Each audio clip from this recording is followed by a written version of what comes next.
Hello everyone. Can you solve this concocted radical equation? And don't forget to like, comment, and subscribe. Let's get started. What we have here is the square root of x squared minus x minus the square root of x squared minus x minus the square root of x squared minus x minus the square root of x squared minus x. You keep on doing this up to infinity. So this is infinitely many, right? Coming down to the denominator, you can see we have the cube root of x squared times square root of x times the cube root of x squared times square root of x. Cube root of x squared and square root of x. Cube root of x squared, square root of x up to infinity. And all of this converges to 3 over 4. So what is the value of x?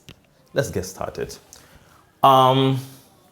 I have limited space, so I would like to declare the numerator with a and declare the denominator with b. So what we have is just a divided by b literally, right? So I would like to simplify the numerator first. Since a is the whole of this, so what happens if we square both sides? Because square always undo square root. Since we have square root here, by squaring this, it is going to eliminate the outermost square root. And before we continue, you should know that a is positive because we are talking about square root. So the output should be positive. So if you square a, this outermost square root will go leaving x squared minus x minus, but this is just repeating itself, which is the same thing as a, all right? So this is minus a. Let me solve for a first before we come back to b. Bring all terms to the left hand side. If you bring this one backward, it becomes what? Positive a. If you bring this one backward, it becomes negative x squared minus x. And everything will be 0. This is a quadratic equation in terms of a because we are going to solve for a. The leading coefficient, which is a, is 1. Coefficient of the middle term is 1. The constant is what? Minus x squared minus x. So using general formula, a is equal to minus b. What is b? The coefficient of a is 1. Plus or minus the square root of b squared. That same 1 squared is 1 minus 4ac. 4 times 1 is 4 times c. C is negative, so this becomes positive. 4 of, should I expand it directly? Let me expand it. 4x squared minus 4x. Divide by 2a. A is 1, so 2 times 1 is 2. This is a perfect squared expression. Look at it. 4x squared minus 4x plus 1, which is the same thing as 2x minus 1 squared. Expand it and see. 2x minus 1 squared. If you expand it, you have to get this. So a is equal to minus 1 plus or minus into square root of 2x minus 1 squared divided by 2. Square root of this will be this. But since we don't know the value of x, x is unknown, you cannot simply say it is equal to 2x minus 1 because it can be a fraction. We don't want anything here to be negative, so we're going to use absolute value. So a is equal to minus 1 plus or minus the absolute value of 2x minus 1 divide by 2. So this is what we have. What are we going to do next? But remember, remember a is positive. So since it is positive, I'm going to remove this one. We want this to be positive, number greater than 1, so that in the end, minus 1 will still be positive. So let me take away this negative sign because we want a to be positive. So this is what we have at the moment. And b, let's go to b. For b, since we have a cube root, I think we can cube both sides. If you cube this side, it is going to eliminate this outermost cube, leaving what? X squared, right, times the square root of x.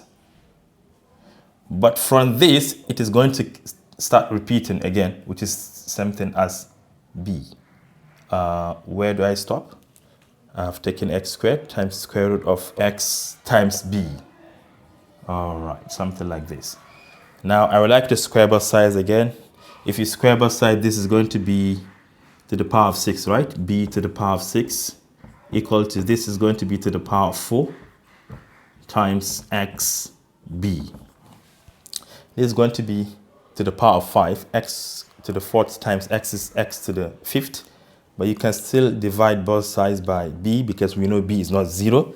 So if you divide both sides by b, this is going to be b to the power of 5 equal to x to the power of 5 also, which implies that b is equal to x. b is equal to x. So what is a divided by b? a divided by b is equal to, because remember, to the top we have a, to the bottom we have b. So a will be the whole of this, which is minus 1 plus the absolute value of 2x minus 1 divided by 2. But since we are dividing by b, which is just x, it is going to multiply the 2 here. All right. So now we have seen that the whole of these concocted radicals is the same thing as negative 1 plus the absolute value of 2x minus 1 divided by 2x. What is this? Is 2x. So now I can wipe everything here and equate this to this. Yes, we can do that. This implies that the whole of this negative 1 plus the absolute value of 2x minus 1 divided by 2x is equal to 3 divided by 4. Remember, sometimes we can do things mentally. We can reduce the denominators. If you remove this 2 here, right, you can make this one to be 2. It's like dividing the denominators by 2. So this becomes 2. All right. Let us cross multiply. This time this will give us negative 2 plus 2 times the absolute value of 2x minus 1 equal to x times 3, which is 3x. Take negative 2 to the other side and divide by 2. So we have the absolute value of 2x minus 1 equal to 3x plus 2, right? If you take this one to the other side and divide by the coefficient of this absolute value, which is 2. So remember, to open this absolute value, it has to be either plus or minus. We are going to test both. All right. If it is negative, let me show you what I mean here. It could be negative 2x minus 1 equal to, let me clean this one as well, 3x plus 2 divided by 2. This is what I mean. So let's expand. Negative 2 times 2x will give us negative 4x. We are testing for negative first before we come back to positive. Negative 2 times this is positive 2 equal to 3x plus 2. As this crosses over, it becomes negative 7x, right? If this goes to the other side, it becomes 2 minus 2, which is 0. This is not true. Never possible. Now we're going to take the positive version of it. That is 2x minus 1 equals 3x plus 2 divided by 2. This time this is 4x minus 2 times 1 is 2. This is equal to 3x plus 2. If 3x crosses over, it becomes negative 3x. Negative 3x. That is 4x minus 3x is just x. Then you take negative 2 to the other side, it becomes positive. 2 plus 2 is 4. Mentally, therefore the value of x is equal to 4. As simple as that.